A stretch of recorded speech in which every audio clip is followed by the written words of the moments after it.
Resolução gratuita e comentada das questões do Enem ano 2016, parte 3. No final, se você achou que foi útil e gostou, comente e inscreva-se. O fisicavestibular.com.br agradece. Nona questão, Enem MEC ano 2016. A magnetohipertermia é um procedimento terapêutico que se baseia na elevação da temperatura das células de uma região específica do corpo que estejam sendo afetadas por um tumor. Nesse tipo de tratamento, nanopartículas magnéticas, nanopartículas magnéticas, são fagocitadas pelas células tumorais. E um campo magnético alternado externo, ele é alternado, oscila entre polo norte, polo sul, polo norte, polo sul, é utilizado para promover a agitação das nanopartículas e, consequentemente, um aquecimento da célula. Por que isso? Porque se você aquece, agita as nanopartículas, você está aumentando o movimento vibratório das partículas, das nanopartículas. E o movimento vibratório, o movimento de agitação, o movimento de vibração das nanopartículas está relacionado com a temperatura, que é a temperatura, é um número que mede o nível, o grau de agitação das partículas, no nosso caso, as nanopartículas. Então, esse campo magnético variado externo, ou alternado externo, então ele vai promover a agitação dessas nanopartículas e, consequentemente, vai haver um aquecimento e um aumento da temperatura delas. E a elevação de temperatura descrita ocorre por quê? Porque aqui estão as alternativas. Resolução. As nanopartículas magnéticas, elas são sistemas formados por minúsculos ímãs microscópicos da ordem de namômetros, que são 10 a menos 9 metros, muito pequenininho, tá?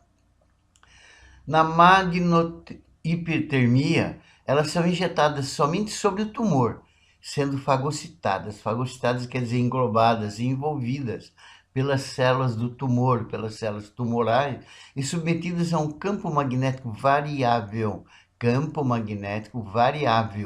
tá? Cuja frequência de oscilação é aproximadamente de 10 elevado a 5 Hz, ou seja, oscilam 10 a 5 vezes em cada 1 segundo. Esse campo magnético alternado faz com que as nanopartículas girem aproximadamente 10 a 15 vezes por segundo, se orientando sempre no sentido do campo magnético variável B. Nesse movimento de rotação, as nanopartículas no interior do tumor chocam-se com as células tumorais e, devido ao atrito com essas células do tumor, provocam um aumento de temperatura sob forma de calor. Veja bem, então como é que funciona? Funciona assim, ó. Aqui está o tumor, tá? Então o que você faz? Você injeta essas nanopartículas lá onde está o tumor. Então, aí o que acontece? Você tem polo norte e polo sul, tá? Campo magnético alternado, que alterna 10 a 15 vezes por segundo, aqui fazendo com que essas nanopartículas girem, tá? Girem, essas nanopartículas girem 10 a 15 vezes por segundo. Tá aqui para você entender melhor, ó. Polo norte, tá? Esse aqui é o norte-sul, tá invertendo, 10 a 15 vezes por segundo. Então, aqui estaria a situação. Eu botei uma só para você entender, tá? Então, aqui está polo sul. Como essas nanopartículas são magnéticas, tá? São ímãs microscópicos, então eles estão sujeitos às propriedades magnéticas. Então aqui está o polo sul do ímã, aqui está o norte, porque norte atrai sul, e aqui está o norte, ele atrai o sul. Aí é uma inversão, esse polo sul virou norte, esse norte virou sul. Aí é óbvio, né, que ela vai girar, aí o polo sul vai ser atraído pelo norte do ímã, e o polo sul dessa nanopartícula vai ser atraído, o norte vai ser atraída pelo sul do ímã. E à medida que vai girando, volta essa situação aqui, e ela vai girando, girando. E nesse movimento vibratório, o que ela faz? Ela se choca com as células do tumor, devido ao atrito com as células do tumor, tá? Elas vão provocar um aumento de energia sob forma de calor, e a alternativa correta é a alternativa B de bola. Questão número 10. O trilho de ar é um dispositivo utilizado em laboratórios de física para analisar movimentos em que corpos de prova, no nosso caso carrinhos, podem se mover com atrito desprezível, ou seja, praticamente sem atrito. A figura ilustra um trilho horizontal, aqui ó, com dois carrinhos, 1 e 2, esse é 1, esse é o 2, em que se realiza um experimento para obter a massa do 2. Então, a gente quer determinar a massa do carrinho 2. No instante que o carrinho 1, de massa 150 gramas, então ele está fornecendo a massa do 1, passa a se mover com velocidade escalar constante, o 2 está parado. Então, aqui está 1 com velocidade constante e o 2 parado esperando ele. Aí, o que acontece? Eles vão se chocar, claro. E aí, no momento em que o carrinho 1 se choca com o carrinho 2, ambos se movem juntos com velocidade escalar constante. Então, em todo choque que eles se movem juntos, com a mesma velocidade, tá? Os dois vão ter a mesma velocidade depois do choque. É chamado de choque inelástico. Os sensores eletrônicos distribuídos ao longo do trilho, tá vendo aqui, ó, sensor 1, 2, 3 e 4. O que eles fazem? Determinam as posições e registram os instantes associados à passagem de cada carrinho por cada posição, gerando os dados do gráfico a seguir. Veja aqui a tabela, carrinho 1, posição instante, carrinho 2, posição instante. Olha aqui, ó, carrinho 1, no tempo 0, ele está no marco na posição 15 centímetros. E no tempo 1, no 30, então ele passou do 15 para o 30. Aí, no tempo 8, ele está no 75, olha aqui, no tempo 8, o 2 está no 75. Tempo 11, 1 está no 90 e no tempo 11, o outro está no 90. Então, no tempo 8 e 9, eles já estão se movendo juntos, tá? Mas entre 0 e 1, não. Esse aqui está do 15 para o 30 e esse aqui continuou parado no 45, que era o que o enunciado falou, que ele estava parado em repouso. Então, o que a gente tem? Nós vamos calcular as velocidades dos dois carrinhos, do 1 e do 2. O 1 tem massa 150 e o M2 tem massa pedida, que nós não temos. Antes do choque. Então, nós vamos calcular antes do choque, que é no instante 0 e 1. Que a gente sabe que no instante 0 e 1, pelo gráfico, o 1 está se movendo e o 2 está parado. Então, veja bem, eu fiz até um desenho para você entender. Ó. Carrinho 1, massa 150, tempo 0, tá? Ele tem velocidade V1, a velocidade dele é constante pelo enunciado. Ele está no marco 15 centímetros. E 1 segundo depois, ele está no marco, ele tem velocidade V1 também, tá? Está no marco 30 centímetros. Ou seja, ele andou do 15 para o 30, ele andou 15 centímetros. Então, ele se deslocou 15 centímetros. Então, a velocidade do 1 é 30 menos 15, que é o ΔS, que é a distância que ele andou, que é 15 centímetros, e o tempo que ele demorou foi do 0 até 1 segundo, 1 segundo. Então, a velocidade do carrinho 1 é de 15 centímetros por segundo. Já o carrinho 2, tanto no tempo 0 e no 1, ele estava parado no marco 45. A velocidade dele é 0, tá? De qualquer maneira, ΔS por ΔT, 45 menos 45, tá? Que vai dar 0 por 1, que vai dar 0. Então, a velocidade do carrinho 2 é 0. Após o choque, pelo enunciado e pelo quadro, pela tabela, eles se movem unidos. E sempre que eles se movem unidos, o nome do choque é choque inelástico. E a massa, como eles estão juntos, é a soma da massa de cada um, tá? Então, a massa eu chamei de M maiúsculo, é a soma da massa do 1 com o M2 que a gente não tem, que é a massa do 2.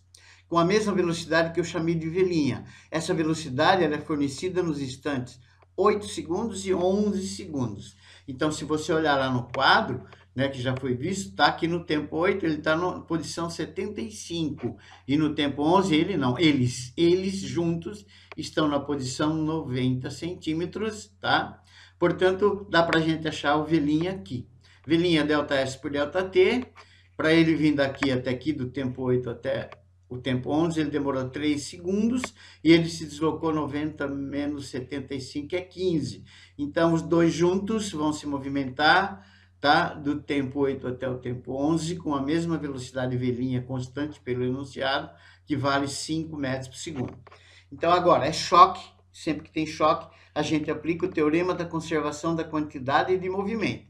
Então, nós vamos primeiro calcular a quantidade de movimento do sistema, dos dois, claro, antes do choque, tá lá, tá? Antes do choque, a massa do M1, 150, e o V1, nós achamos lá, é 15 metros por segundo, mas antes do choque, achamos lá, já foi dado, né? O M2 você não tem, mas a velocidade do 2 é zero, que ele está parado esperando o M1. Então, a quantidade de movimento do sistema antes do choque vai ser 150 vezes 15 mais zero, tá? Que vai dar 2.250 mais zero. Então, a quantidade de movimento do sistema antes do choque, do 1 como 2, vai ser de 2.250 gramas por centímetro cúbico. Eu mantive a unidade, que a hora que iguala vai cancelar.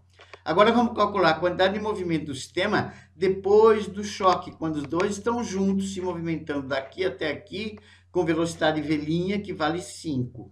Então, a quantidade de movimento do sistema depois, tá? É m, que é a massa, a soma das massas de cada um, né? 150 mais m2, que multiplica essa velocidade com que eles vão vindo daqui até aqui, que é 5, tá? Isso aqui vai ser igual a 750, que é o 150 vezes 5, mais 5 m2.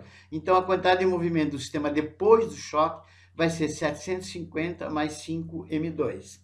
Teorema da conservação da quantidade de movimento se iguala à quantidade de movimento do sistema antes com a quantidade de movimento do sistema depois. Então, o que você vai ter? 2.250, que é o antes, é igual a 750 mais 5 m2, que é a quantidade de movimento do sistema depois. Então, o m2 vai dar 1.500 por 5, a massa do carrinho 2 que ele está pedindo é de 300 gramas, e a alternativa correta é a alternativa C. Questão número 11. Uma invenção que significou um grande avanço tecnológico na antiguidade. A polia composta, ou associação de polias, é atribuída a Arquimedes, 287 a.C. a 212 a.C. O aparato consiste em associar uma série de polias móveis, a uma fixa. Tá vendo? Aqui nesse desenho que foi fornecido, você tem duas móveis, tá vendo? Essa daqui são duas móveis. Essa é a fixa, ela tá presa aqui na parede, tá vendo? Então, a figura exemplifica um arranjo possível para esse aparato.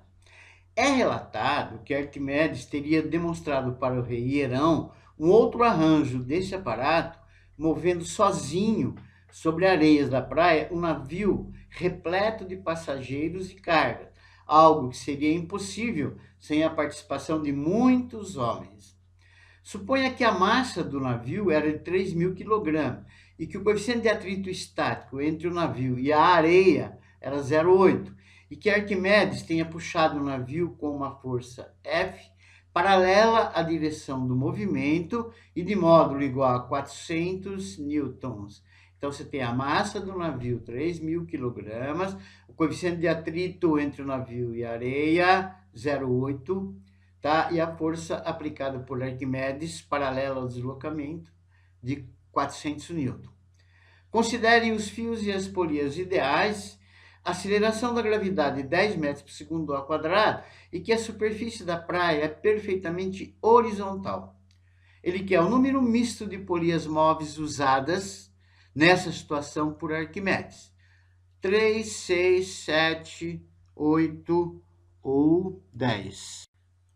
Vamos calcular a intensidade da força F necessária para deixar o navio na iminência de escorregamento, na iminência de se mover, que deve ser maior que o módulo da força de atrito estático máximo, Φ estático.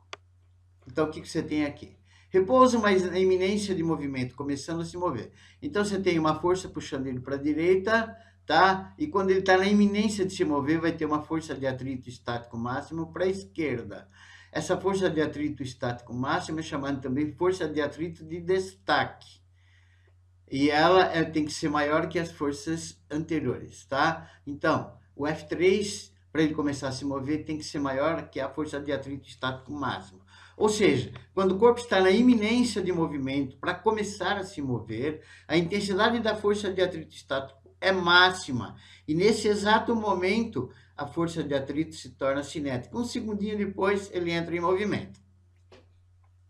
Então, o que você tem aqui, o bloco, F3, uma força aplicada, puxando ele para a direita, externa, seria a força do nosso amigo Arquimedes, tá? Para cá, você tem a força de atrito estático máxima, você tem uma normal para cima e um peso para baixo, como ele está na horizontal, normal e o peso se anulam. Força de atrito estático máxima é a força de atrito de destaque, no caso seria o F3, e o F3 tem que ser maior que a força de atrito estático máximo. Aí, se ela for um pouquinho maior, ele já começa a se mover. Essa força de atrito estático máximo é também chamada de força de atrito de destaque, ou simplesmente força de atrito estático, FATE, é aquela cuja intensidade surge quando o bloco está na iminência do movimento. Essa força, ela é dada por essa expressão aqui, ó. Força de atrito estático é μe, μe é o coeficiente de atrito estático, esse aqui é normal, N. Então, a força de atrito estático é μe vezes N. N é normal. Na expressão acima, μe é o coeficiente de atrito estático, N é a intensidade da força normal que o bloco troca com o plano. No caso do nosso exercício, sendo a praia horizontal, então ele não sobe nem desce o nosso navio, então NP se anulam. Então a força de atrito estático, ela vai ser μe vezes N, mas o N é o peso, porque o navio está na horizontal, o NP se anula. Então vai ser μe vezes P, vai ser μe vezes o peso mg, o coeficiente de atrito estático foi dado, 0,8, a massa é 3.000, é do navio, e o G é 10. Então, a força de atrito estático, máximo no caso, é 24.000 newtons. Muito bem, então veja bem.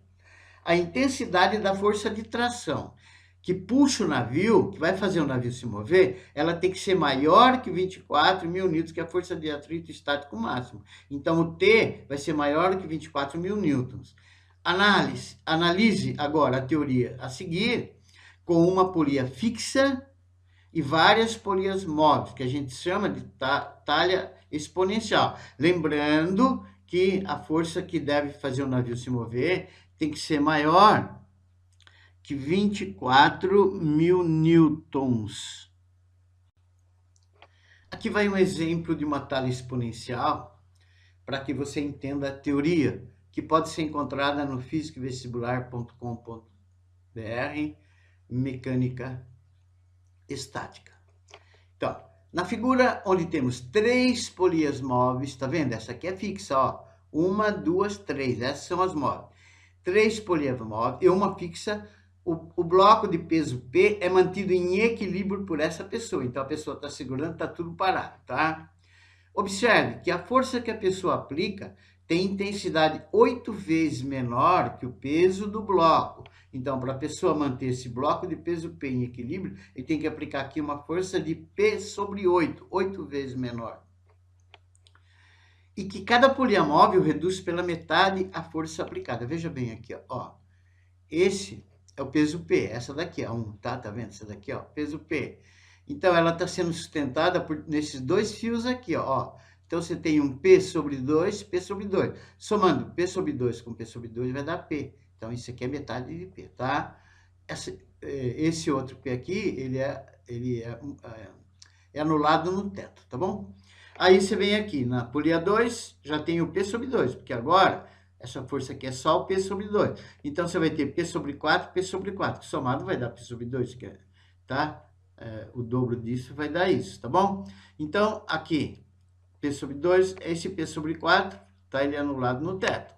E agora, você subiu ainda, aqui você vai ter, nessa terceira polia, P sobre 4. Então, vai dar P sobre 8, P sobre 8. Então, aqui você tem P sobre 8, só que a polia fixa transmite integralmente a força, tá? Então, o cara vai aplicar aqui P sobre 8 para manter o bloco P em equilíbrio. Esse tipo de associação é chamado de talha exponencial. E a força exercida pela pessoa, se nós tivermos cuidado aqui, amigo, N polias móveis. N polias móveis vai corresponder a 2 elevado a N do peso do bloco. Com N igual a 1, 2, 3, onde N é o número de polias móveis. Então, força aplicada pela pessoa é peso, P do bloco, no nosso caso vai ser do navio, né? Dividido por 2 elevado a N, onde N é o número de polias móveis. Então, um exemplo, assim, se o bloco da figura tiver peso de 80 newtons, se esse bloco aqui pesar 80 newtons, a pessoa deve fazer apenas uma força de 10 newtons aqui, ó, para manter ele em equilíbrio. Agora, cuidado aqui, hein?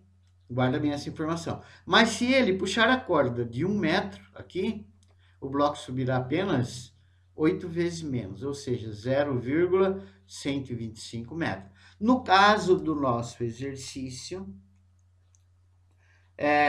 o peso do bloco acima vai valer a força de atração, a força de tração, que é de 24.000 newtons, que é necessária para puxar o navio, um pouquinho maior, claro, que nós vimos lá em cima já anteriormente. E a força aplicada na extremidade da corda, por Arquimedes, também foi dada pelo enunciado, ela deve valer 400 newtons. Tá? O enunciado falou que ele está puxando com uma força de 400 newtons. Então, jogando na fórmula, você vai ter que F é igual ao peso do bloco sobre 2 elevado a N. O F é 400, aqui é o peso, tá? É 24.000 sobre 2 elevado a N. Então, 2 elevado a N vai ser 24.000 por 400. Então, como o navio está na iminência de se mover, 2 elevado a N, porque essa divisão aqui dá 60. 2 elevado a N tem que ser maior que 60. Cuidado agora. Então, 2 elevado a N tem que ser maior que 60. Mas acontece para ele se mover, você tem que aplicar uma força maior que 24 newtons, ou seja, 2 elevado a N tem que ser maior que 60. Então, o menor N hein, que ele está pedindo, hein? Número de polias móveis, menor número de polias móveis, que satisfaz a equação acima é 2 elevado a sexta, é 64, tá? Porque eu estou pegando 64, é o primeiro número que está acima de 60, que tem expoente, tá? Exato, aqui, ó. Então, 2 elevado a sexta é 64, porque a gente quer um valor que seja maior que 60. 2 elevado a N deve ser maior que 60. Então, 2 elevado a sexta, então N é 6, é igual a 64, que é maior que 60. Então, 6 é o número de polias móveis. Então, no caso do exercício, tá? A alternativa correta é B, tem que ter 6 polias móveis para que isso ocorra, para que o navio se movimente. Questão número 12. Uma pessoa é responsável pela manutenção de uma sauna úmida. Todos os dias cumpre o mesmo ritual. Colhe folhas de capim-cidreira e algumas folhas de eucalipto. Em seguida, coloca as folhas na saída do vapor da sauna, aromatizando a sauna, conforme representado na figura. Então, aqui está o gerador do vapor, tá? O vapor sai aqui, passa pelas folhas e aromatiza a sauna. Qual processo de separação é responsável pela aromatização promovida? A. Filtração simples. B. Destilação simples. C. Extração por arraste. D. Sublimação fracionada. E. Decantação sólido líquido. Resolução. O processo chama destilação por arraste, tá? Vou explicar ele. A destilação por arraste de vapor, é um método de separação de misturas que utiliza o vapor de água para volatilizar, ou seja, reduzir a vapor, vaporizar substâncias presentes em uma planta. Quando o vapor penetra na sauna, ele passa antes pelas folhas de capim-cidreira e de eucalipto. Então, o vapor penetra na sauna, está aqui a saída do vapor. Antes dele chegar e se espalhar pela sauna, ele vai passar pelas folhas aqui, tá vendo? Então, ele passa antes pelas folhas de capim-cidreira e de eucalipto, extraindo delas por arraste, as substâncias que são responsáveis pela aromatização do ambiente. E a alternativa correta é a alternativa C.